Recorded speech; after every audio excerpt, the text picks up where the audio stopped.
Hello, and welcome to Whisky and Wool. My name is Shannon, and I'm going to talk to you today about knitting and spinning. This is a normal episode, so I am going to first send you over to future me doing the whiskey chat, and then I'm going to come back and talk about what I'm wearing. This whiskey chat is really fun. First of all, it's very short. The distillery that I am going to talk to you about didn't have a lot on their website about their history. They basically jumped about 400 years. So there wasn't a lot to talk about. And also I have a special guest helping me. So I'm going to send you over to that, and I'll see you in about 7 minutes. I'm going to tell you where to skip to if you want to just jump right into the wool chat. Hey everyone, this is a special episode, our special whiskey tasting, because I have a friend here who's going to help me taste. Introduce yourself. Hi everybody, I'm Anthony. All right, today we are going to taste, oh my goodness, I hope I can say this right, Tullibardine. Tullibardine. How's your Scottish accent, Anthony? I ain't got one. Okay. This is the 225 Sauternes finish Scotch, which I'm going to tell you about in a minute. Okay. Tullibardine Distillery is located in the gateway to the Highland region. I'm going to show you a map on screen that you can see where it is located actually in Scotland. It has a very interesting history. It started out as a brewery. I'm going to read to you from the website. Here, it started out in 1488 as a brewery. King James IV actually gave them their royal charter to produce beer in 1503. So it's a very old space. However, they didn't start making whiskey until the 1950s. So in 1947, William Delmay Evans began to convert the brewery into a distillery and start making whiskey. So I think their first releases were in the early 60s or thereabouts. So yeah, pretty interesting. This is one of the oldest distilleries that we've talked about. So here we have it. We are not using my usual drams. We're using little brandy glasses that Anthony had on hand. And we're going to tell you what we find with this whiskey. Smells great. What do you smell? I smell caramel. Caramel, right? Yeah, me too. Yeah. Vanilla, maybe? A wee bit of vanilla, yeah. There's something fruity, too. Usually you smell red fruits, but this one, there's some other, like a fresh, like almost peach, maybe. Or maybe citrus? I think citrus came to mind when I... Orange. Yeah. I think it was like an orange liqueur almost, right? Yeah, like Grand Marnier, almost. Exactly. Okay. Want to taste?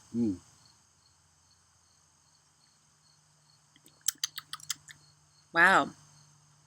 Cookies. It's nice. It's nice. It's only September, but this is like my November, December drink. This is nice. It is nice, right? Yeah.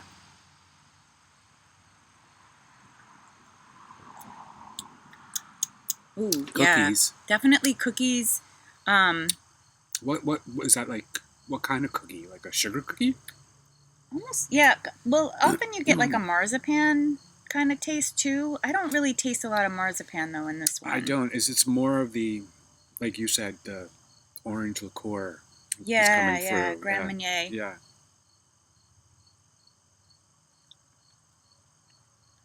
It's really good. Smooth. So the interesting thing about this distillery too is that it's one of the few that doesn't use American oak for the aging process. What do they use? They use European oak. So the Sauterne part of this particular one, 225 is actually the liter size of the cask. that Sauternes wine is made in. So Sauternes wine is from France, and it's a dessert wine, so it's really sweet. And it's known for pineapple flavors and stuff like that. So since whiskey gets about 70% of its flavor from the wood casks that it's aged in, we would expect to have like those Sauternes influenced flavors in this whiskey. I do have a little expert taste wheel, so you can see there, Anthony. So in the center it says grape, and so that should be the first thing. So when we were tasting the fruit, we should have been tasting grape. But what's this over here? Orange, Well, that was vanilla, spice, pineapple. So we are supposed to be tasting pineapple. I don't taste any pineapple. Lingering sweet, citrus, lemon, and butter at the end. Butter, that could be your cookie. That could be the cookie, yeah. And the lingering sweet. And lingering sweet, yeah. So after we see... I didn't know you had a chi-chi. I do. Oh, I didn't look at it, though. You're holding out. No, I didn't want you to see it. I didn't want you to see it before we taste it. Foiled again. So yeah, this is what the experts say we should be tasting. Well, we got most of them. Yeah, we did. Totally. Yeah. Wait, and also we can read what the brewery says we should, or sorry, distillery. I've got brewery on the brain.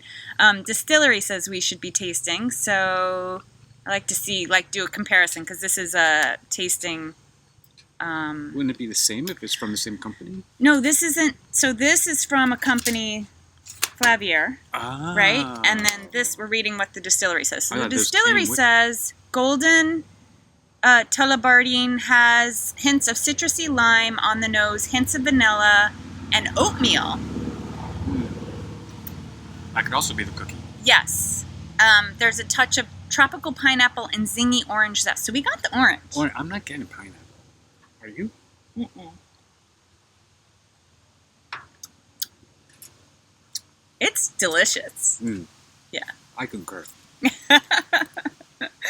Well, thank you so much for joining us for this whiskey chat. I hope you enjoyed, and this was fun. Let's do it again. Yeah, okay. Yeah. Next time. All right. Bye, guys. Okay, you're back. I hope you enjoyed. That was really fun to do with someone else. I should do that every week or every episode, but I don't always have access to someone who's willing to taste with me. But you know what? Holidays are coming, so there might be more people around, so I'll see what I can do. All right. I have an FO. Hooray! This sweater, this is the Shifty sweater by Andrea Mowry. It was such a fun knit. I loved it so much. It's super. I want to talk about the fit because that was a learning experience. But first, let me tell you all the other details, and then we'll get into the pattern and some of the problems, or not problems, but things you should be aware of if you decide that you're going to also make a Shifty. So I have knitted mine completely out of Spincycle dyed in the wool. I have a tag here. Spincycle yarns, dyed in the wool. That is what the pattern calls for. And Spincycle says that this is a sport weight, but for me it kind of, maybe it's a little bit beefier of a fingering weight, but it really kind of mimicked any of the superwash fingering weights that we all like to knit with. The main body color, what you do to knit this is that you pick a main body color that you carry all the way through. But as you may know, Spincycle is a color changing or color transition yarn. So this is Truth Bomb, which I did use a tiny bit of in this sweater. That's what you're seeing. A lot of what you're seeing, the color I chose for my body is this Cassiopeia color. That is a special colorway from Starlight Knitting Society. It is exclusive to them, and they have a second exclusive color called Andromeda. Andromeda this is kind of a pastel-y or mid-tone, like turquoise to yellow to pale blue, where Andromeda is deeper. It's like a same transitions, but in deeper tones. So like darker blues and more golden yellows and stuff. So it was hard to choose, but I decided to go with the lighter one, and I am so happy. I absolutely love the color, like what's happening with the colors in this sweater. And then after that, you pick 3 colors for 3 sections of knit, which it's hard to see. You could see it probably better on my sleeve, the 3rd color.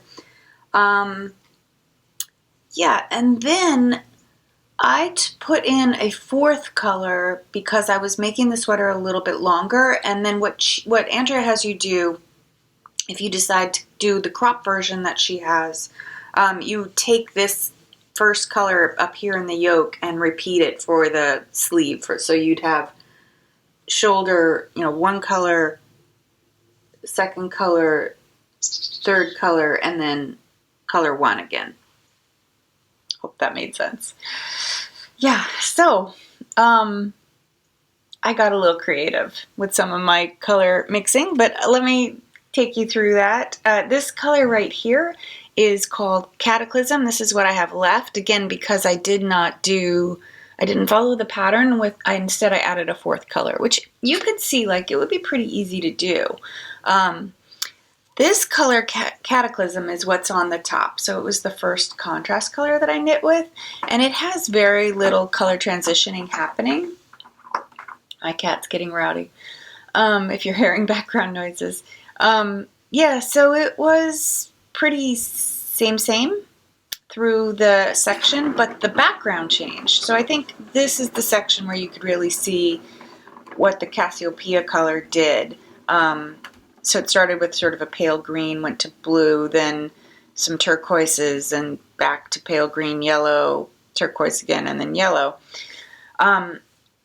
Also, Spincycle yarns change, like the color transitions are different skein to skein too, because you're not getting like because it's not really commercial. It's I don't think they consider themselves sheep to skein, but it is 100% American. Wool, U.S., completely made in the U.S. Both the sheep wool that they use and the spinning, of course, is in their mill. So yeah, the skeins are different, and I'll pop a picture in here to just show you. I have a picture of all of my skeins caked, along with a couple of the contrast colors that I was planning to use. So that was also interesting. So then I used this, what's left right here, this color called Midsommar, which was a color that I think was new this year for them, but they started to release a lot of it in the late spring, early summer.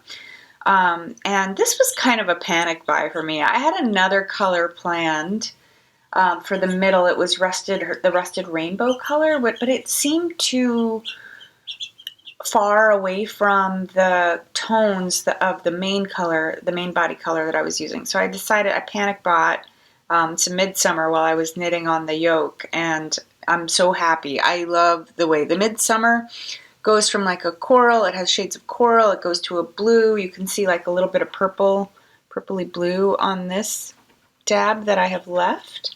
And then it goes to pink and even to like a yellow, a little bit of yellow in there. So this section from here to here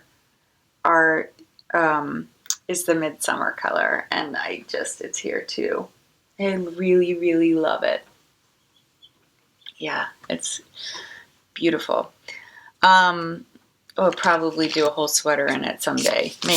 Maybe, we'll see. I get distracted, like I think we all do, by other things. Like, so I always think, oh, that would be really cool to do, and then if I don't cast it on within the next month or so, other things come in to my head and I get other ideas. I have a whip graveyard that I'm going to try to work on this fall.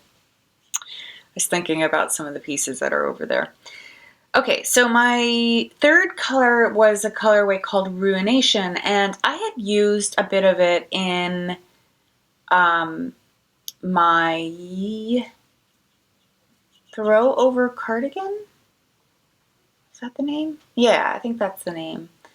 So I made a throw over cardigan last Rhinebeck. Oh, this is my Rhinebeck sweater. I made a throwover cardigan last Rhinebeck, and I made it in fingering weight. And I used, anyway, it's not important. What's important is that I did not have a full skein of Ruination.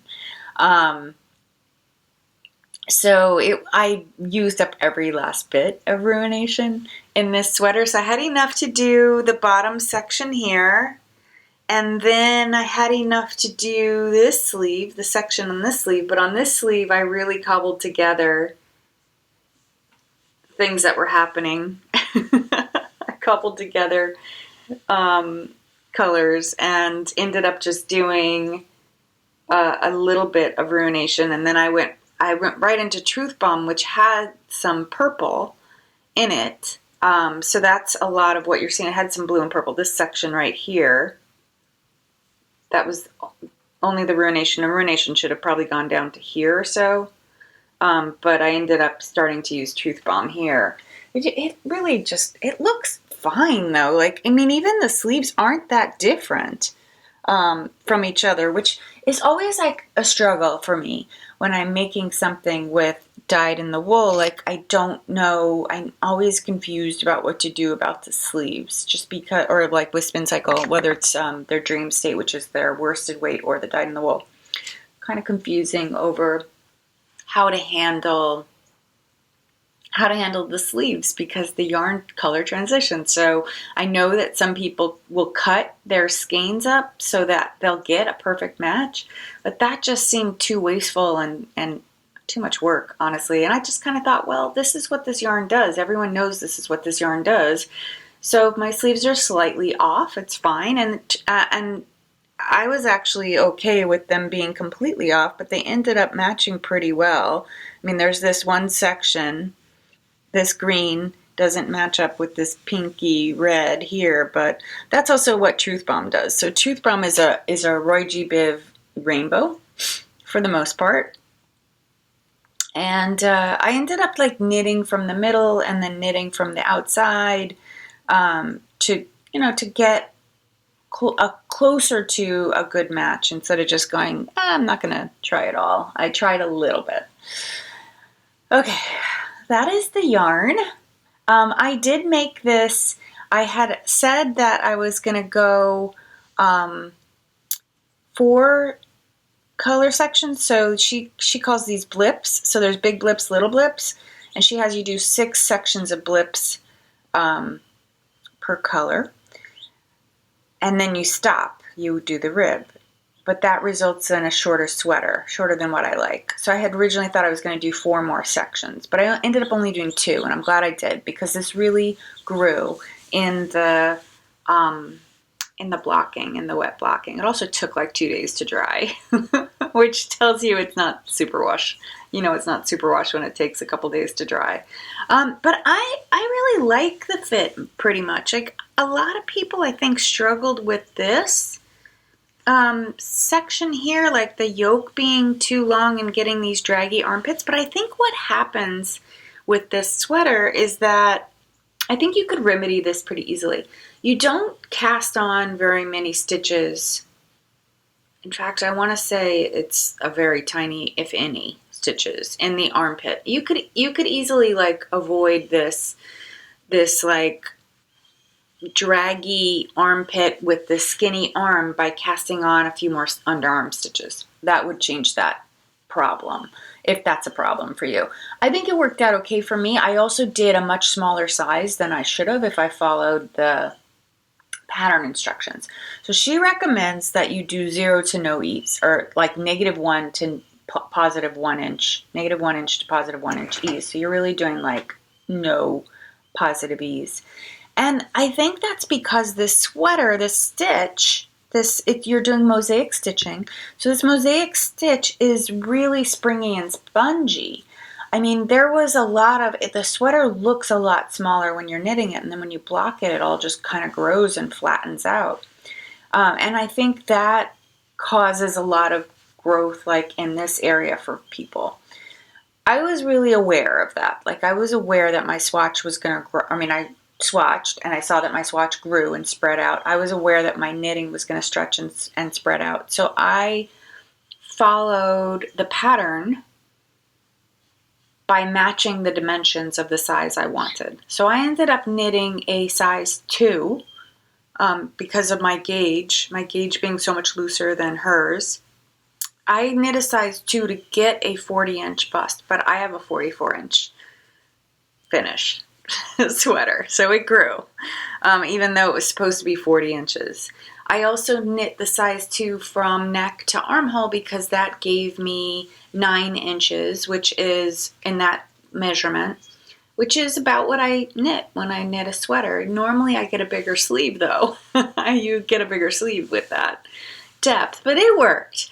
I also understand now why she did a crop version, because this is, though in the dyed in the wool Spincycle it does drape better than it did before I blocked it, but it's sort of a stiff fabric and it kind of lays in a, in like almost like a coat would lay. It's not quite that bad, but you know what I mean. Like it lays really sort of, it doesn't drape.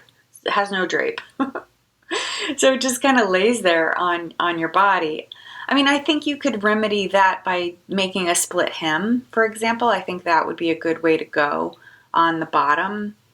So if I knit this again, those are all things I'll consider. I am actually thinking about casting on another one soon. I have in my plans to knit a Christmas sweater. So I thought a Christmas version of this might be really fun. And I think what I will do is I have one background color already. I have it purchased. It's actually caked. I was going to make it last year, this Christmas sweater, but I ended up just running out of time. I just couldn't get to it in my, I wasn't going to finish by the time Christmas was there, and that just killed the motivation of knitting it for me. So I was like, next year.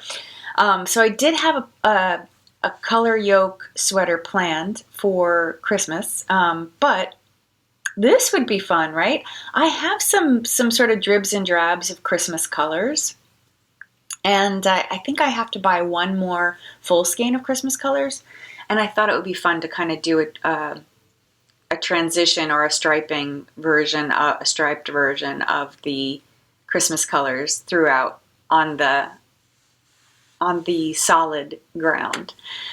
We'll see. I'm going to play around with it. I'm not sharing too much right now because I just need to play around with it and see how it goes. And yeah, we'll see. We'll see. I have to pull out all those Christmas colors and kind of see if they will make sense together in a sweater like this. But I think I probably will open up the armhole a little bit just to get more continuity between the skinny arm and this drapey body. Yeah, I also have to swatch with the superwash because it may knit differently. Hopefully I'll get a little more drape. But okay, overall, I love this sweater so much, and I think I'm going to get so much wear out of it. I am very excited to have this in my wardrobe. Yeah, I'll probably put a picture on screen of myself wearing it. I took some pictures earlier before I started my podcast. Oh, I didn't talk about the day or the weather. I am recording this late. It's I normally would have recorded this on a weekend, but it is a weekday morning before I'm starting work. Since I work from home now, I figured I could squeeze in a little recording, and then I'll do some editing later on tonight or tomorrow morning before work. So it's early morning, and I'm drinking coffee. Can you see? And yeah, just having this is my morning coffee. Normally I would sit and knit, but I figured let me sit and record instead and talk to all my friends out in the world. So Martha had an existential crisis this morning because there was no sweater for her to wear. I didn't even have a partial sweater for her to wear because my next FOs, or my next whips, all my whips, are works in progress that she can't wear. It's so rare for me to not have two sweaters on the needle on the go, like, because usually almost always when I am finishing up a sweater, I have another one or two cast on that can, take its place easily in case I'm going somewhere or I'm going to be in some meetings or something. I'll always have a little knitting to do. I do have another sweater, a new cast on, which I'm going to share with you in a minute, and you'll see why she cannot wear it. I want to first go over the other two whips that I have that I'm working on. One is a shawl that is also for Rhinebeck. I made a little bit of progress on this. Shawls are so deceptive because, well, this is a crescent-shaped shawl, because you feel like you're making so much progress, and then you get to those really, really, really, really, really long rows that take hours to complete, and it just slows down. So I feel like I've made a lot of progress on this. It actually goes this way. This is the top of it. This is the Flutter and Fly shawl by, I think the moniker is Stitch and Hustle. But I've also gotten emails from 144 Stitches. So I'm not sure who, I think it's the same person. I think so. Anyway, it is a knit along for Rhinebeck. That was the brainstorm of Christy Glass and Stephanie, whose name I don't know her last name, but she is Asylum Fibers, and then Michelle, who I think is Stitch and Hustle. So it's a shawl along. So Stitch and Hustle wrote the pattern, Asylum Fibers provided the yarn, and Christy Glass provides the community, I guess is probably the best way to talk about them. So if you're not familiar with the Flutter and Fly, it is inspired by a butterfly. This is their third time doing the little purple stitch marker I got. This is the third time they've done a shawl along for Rhinebeck, and normally everyone who knits it will meet in person and, first a little bit of shenanigans that Christy films and then puts in her video. With this pattern, you could choose, so this year that's not going to happen, obviously. So I don't know what she's planning. I have to get caught up on it. I kind of put this down for a little bit so I could finish the Shifty, so now I need to get back to it. It's going to go good with my Shifty too, right? Like if I were actually going to Rhinebeck, this would be awesome. Yeah, so the colors, one is this gorgeous, what did I do with the brown? Oh yeah, it's there. Okay, one is this very beautiful purple. My purple shawl is based on the butterfly that has the name Purple Hair Streak. So you can see all that beautiful speckling that's going on in there. It has a little bit of brown. This, honestly, like her yarn is so close to the butterfly color, it's crazy. Like I think with this one. The other two colors were Monarch and Adonis, and Adonis is a blue butterfly. So my contrast color is this purple, or brown, the colorway Flutter, and it has some purple overtones in it. They're quite low contrast to me. I mean, it really mimics what's on the butterfly's body, but they're low contrast. And you know how how I know? Besides like looking at it, when I knit at night, it's kind of hard to tell which color is which. So if I'm knitting in the semi-dark while I'm watching a show, it's kind of hard to see the color differences. But yeah, anyway. In terms of the pattern, it's really great. You're knitting on size 9. It's a DK weight yarn. It really does move quickly. And I am I would say, and it's also going to open, so there's this beautiful lace in here. I'm probably about halfway down the the shawl. I'm doing a garter section, then I have a lace section, a stripe section, another stripe section like this, and then a lace section, and then another stripe section, and then you finish it. So it feels like I'm almost done, but I know I'm not because I'm still on the first skein. It's a 4-skein project, so I'm still knitting with the first skein of purple. So not even a third of the way done, probably. But yeah, that is my Flutter and Fly. I will have it next time, I think, finished. I hope, maybe, look, who knows? Hopefully it'll be finished next time because I'm running out of time. I have to find out the deadline for having that done. I'm really not sure. Yeah, so there you go. that is the Flutter and Fly. I hope you're also, I know a couple other people messaged me in my last episode telling me that they were also knitting it. So that's cool. Yours, let me know if you're done. Like, am I slow? I feel slow because I really didn't knit on it for about a week. Another whip that so Martha really couldn't wear the shawl because it's not really done enough. And this is a blanket that she really couldn't wear either. Oh crap, I'm middle of the row, so it's going to be a little harder. I think I can show it to you this way. So I was inspired by Amy of Stranded Dyeworks. She was knitting away on some rainbow baby blankets. So many of you know I am expecting a grandbaby next month, and actually a granddaughter. We know it's going to be a girl. And so I decided I wanted to make her a rainbow blanket. So I made lots of progress on this from the last time I showed you. So I am pretty much finishing up the orange section. The way that I did this, I bought a 6 skein, 50 gram skein kit, rainbow kit, from Neighborhood Fiber Company.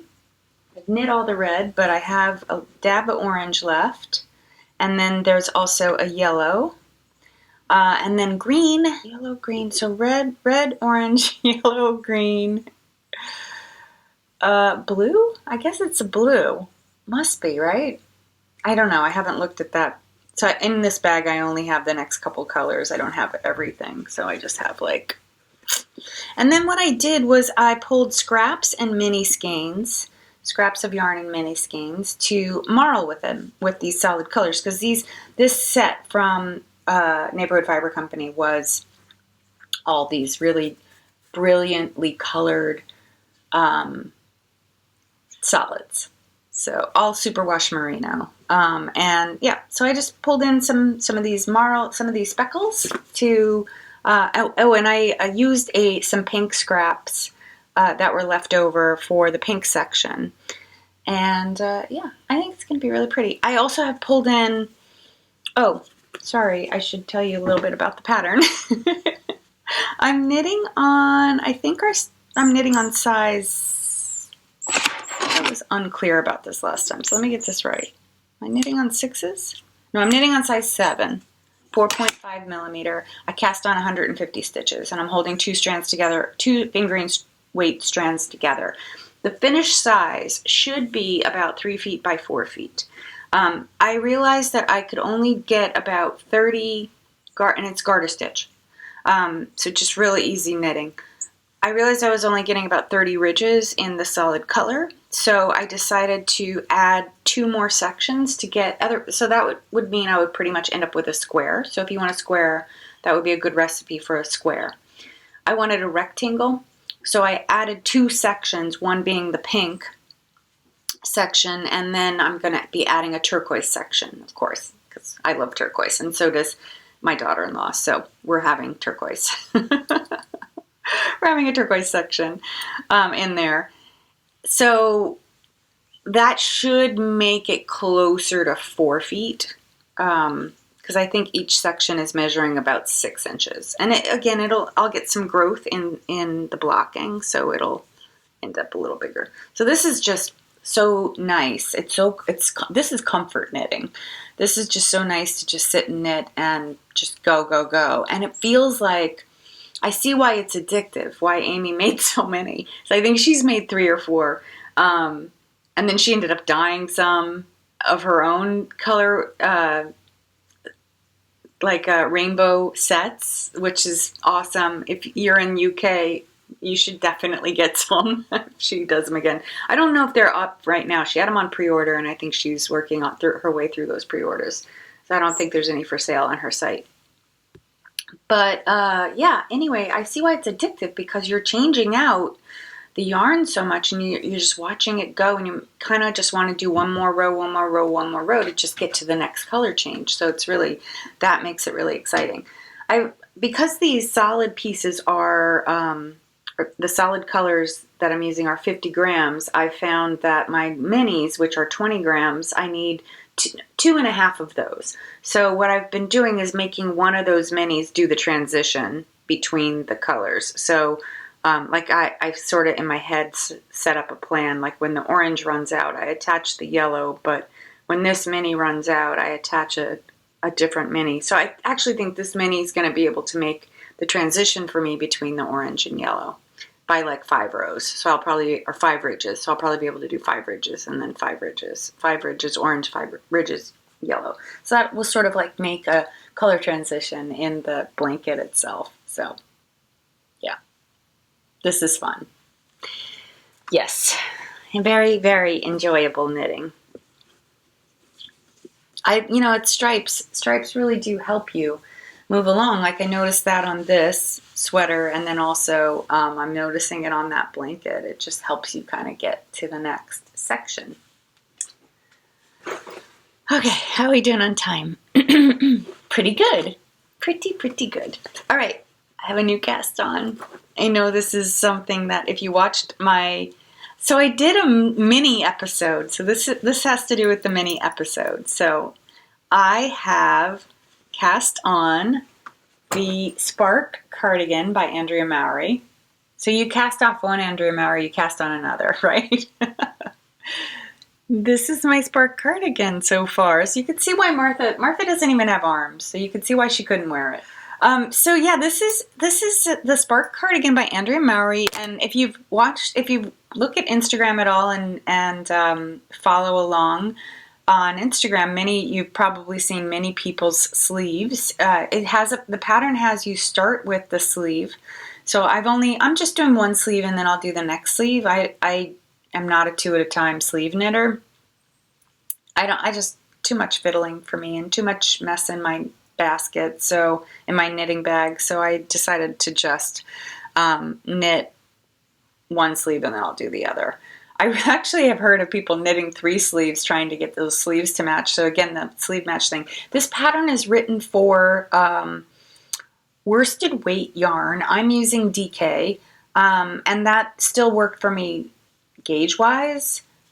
I actually don't remember. Wait, I probably have it written down. I was going to say, I don't remember which size I ended up doing. Yeah, I have it written down. I ended up knitting on a size 6 needle. So she calls for a size 7 needle. So I ended up on a size 6 needle, and I'm knitting the size 3 to get to a 46-inch chest measurement in the finished garment, which will give me about 7 inches of ease,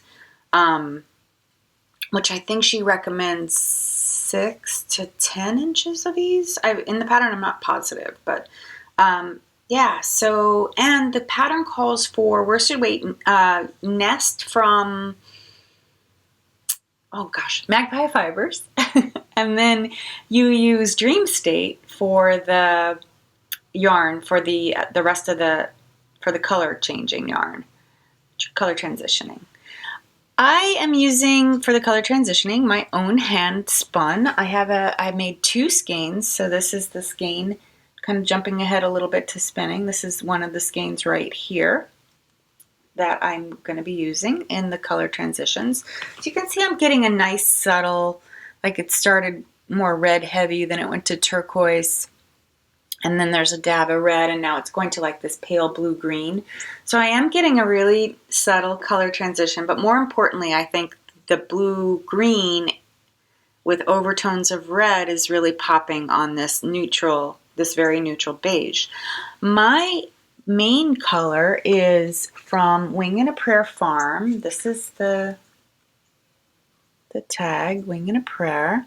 So you can see it's breed specific yarn from Beloved Flocks. Mine is a 100% Cormo. I'm just going to show you the back of the tag if I can. And so right up here are the names of the sheep so 8 different sheep made this wool. So 100% Cormo, DK weight, it's 100 gram skein, approximately 310 yards. She recommends needle size 8. The color I bought is right over here, Old Fashioned Rose Petal. So this is very, very special yarn. This is Tammy from Wing and A Prayer Farm. There's some videos up on Christy Glass's website or YouTube channel where you can meet Tammy. Tammy is very well known at Rhinebeck. She does a lot of sheep talks.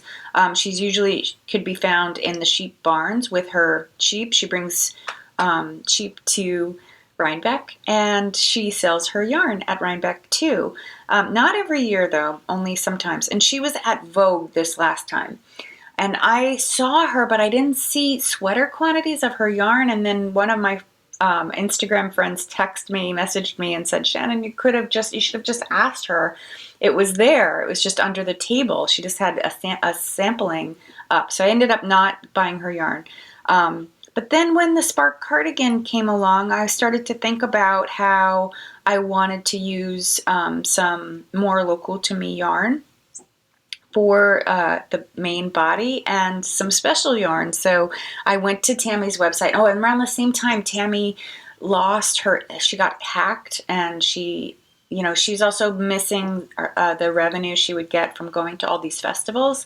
So there was a little bit of a call out to help her by buying some of her product. And of course, I was like, oh, I'm going to buy her product. This is not cheap yarn. This is very expensive yarn from a very labor-intensive process, so the sheep tisking process. It is all naturally dyed, so she dyes using natural product. So this main color is dyed with madder root and a flower whose name I cannot pronounce. I'll put it on screen. I just caked these yesterday, so they haven't really relaxed, which is why you're getting that big hole in the bottom. But they're, a really nice neutral with some flecks of a deeper brown occasionally in there, like a deeper tone. I also purchased one skein because I was worried I wouldn't have enough and I wanted something close. I purchased one skein of Cormo that was dyed using avocado. So that's this right here. So you can see they're a little bit off. I don't know. I'm just going to knit the sleeves using my darker color, and then I'm going to make a determination on whether or not I need to use the fifth skein. If I need to use the fifth skein, if I figure out that I need to use the fifth skein, I will probably just alternate skeins in the body, because I think that's the best way to sort of alternate rows with them to sort of disguise the color difference of them. I also thought that sweater has a collar that you knit at the end and a belt, and I thought, well, would it matter if those are that much lighter? I think you're seeing a bigger difference on screen than I'm seeing. Yeah. Hopefully I can get away with 4 skeins. 4 is cutting it close according to the yardage of the pattern, but I find that I am doing better. Oh, I didn't tell you, on the Shifty, I had a full extra skein, an entire extra skein of it. So the pattern in my size called for 6 skeins, and I only used 5, even though I made it longer. So I'm hoping something similar will happen here. Even though she calls for 5, I think I can do 4, and I'm not planning to make it longer than the pattern calls for because it's already quite long. But yeah, this was fun. And okay, my handspun. My handspun is, I'm going to just tell you the basics. It is from this company called Into the World. And one colorway was Captain Tight Pants, and the other colorway was this color called Sentinel. They are both 100% BFL, so I'm combining BFL and Cormo. And oh my gosh, it was really nice to spin. It was beautiful to spin. I made a 3-ply. So now I'm jumping into spinning here. I made a 3-ply yarn. This is one skein, and this is the other. So you can see they're pretty close. I got more yardage on this skein just by virtue of the way the spin happened. I have more weight and yardage over here, but they're pretty equal, I'd say, and they're doing pretty much the same. I got a little bit more gold, I think, in this skein than I did in this one. At least that's what it looks like to me. But otherwise, they're pretty close. So this is my spinning. This is the spinning section of my episode as well. And I am not going to talk about the spin because I have made another not very short, but about 30-minute episode where I talk all about the way I spun this yarn. And I took you through the entire process. So it's sort of like a step-by-step where I showed you as I was making it. So there was some moments in there where I was a little bummed by what the outcome was, but I mean, I'm happy now. But I was a little bit surprised by some of the outcome, and some people wrote some different things. Like a couple people wrote that they felt I should have done fractal spinning instead of trying to do what I was doing with this. And the reason that I didn't do fractal spinning with this, what I really tried hard to color manage it so that I would end up with this striping pattern. I think you can see it better here on this skein just because I tapped into it. I really wanted the color transition that happens in dream state. And people said to me, oh, you should have just done fractal. I didn't do fractal because, like, fractal spinning, if you're not familiar, it's when you take the braid and you divide the braid in half or in thirds in this case because I was doing a 3-ply, and then you spin one bobbin end to end, just straight through.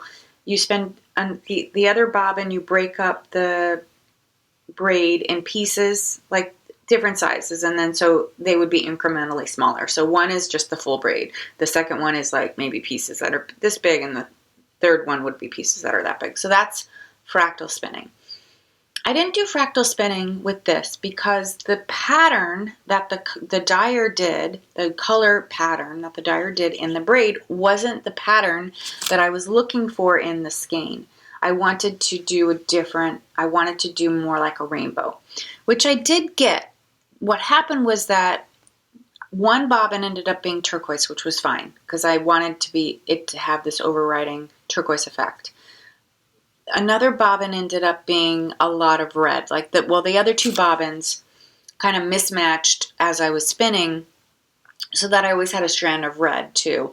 And then the other colors transitioned in and out. So it was like there was a rust, there was a gold, there was a pale green, and there was a pale blue, like pale turquoise, almost white turquoise. But, the overall effect is great. So that was, in the moment. And I wouldn't know, I don't think I would know if doing a fractal spin would have given me the same effect. It might have, the outcome might have been exactly the same because of what happened. Because I had one strand that was 100% turquoise the whole time. And then another strand that, the other two strands shifting in and out, giving me red pretty much all the time. Who knows, fractal spinning could have resulted in the same thing. I don't have enough yarn to try it, or enough fiber to try it. But it may have been the same outcome. So, I don't know. I do have another braid that is not the same colors, but it's similar in its layout, that I might try a 3-ply fractal just to see what effect that would have. Because I know what a 2-ply fractal does. I've spun fractally doing a 2-ply, but I haven't done it as a 3-ply. So I would be interested to see. So I do have a braid that I might end up just spinning next. I don't have a spin planned other than maybe doing some of the I talked about a bat about a month ago, 2 episodes back. I talked about a bat that I have that I was thinking about spinning. So that might be my next spin, or I might just take this other braid, and try the fractal 3-ply. We'll see. But this was the only spinning I did too. This was, it took me about a week, I would say, to make both skeins. I mean, probably a little bit, maybe 8 days to make both skeins, in the little bit spinning here and there, as I felt like it. Okay, so that is all my knitting and spinning, and all I have to share with you now is a little bit of fiber acquisition that I have gotten. A couple acquisitions. So I told you how addictive the rainbow things are. So I bought another set of rainbow skeins. This is from Republica Unicornia. I don't know if you follow her on Instagram, but she had a birthday recently. I think it was a company shop birthday, and did a 20% off her products off of her entire website, aside from a couple little things, but mostly everything is 20% off. So she had talked about this, I forget what she called this, bonkers neon rainbow set. But look at how, I mean, it's so beautiful. I love it. I really, really love it. This is right up my alley. This will stay packaged though and will not go in this rainbow blanket. It will be, I'll use this for another rainbow project in the future. It is 20 grams. Oh, and it is, 92 yards each. And so I think it's 10. 1, 2, 3, 4, 5. Yeah. So it's 10 skeins, 92 yards each. So it is 920 yards. 20 gram skeins. But yeah, aren't they beautiful? Oh my gosh, look at this one. And this one. This is rainbow by itself. So pretty. I also bought a project bag from her, which apparently she makes in limited quantities. So it's rainbow cats. I don't have a cat. I have one cat project bag, but this one's cute. It's super little. It's the triangular ones. There, it opens like that with the wrist thing. So yeah, these little sock size project bags are also very great for baby knits. So as I'm knitting little baby knits, I can carry it in a really cute, yeah. I can't wait till the baby is here and is excited about my project bags. Hopefully she'll like to look at the colors and the kitties. Yeah, that's my show. That is my episode for this week. Thank you so much for joining me, and I hope you are also having a knitty, crafty week or weeks, and I will see you again very soon. Take care. Bye.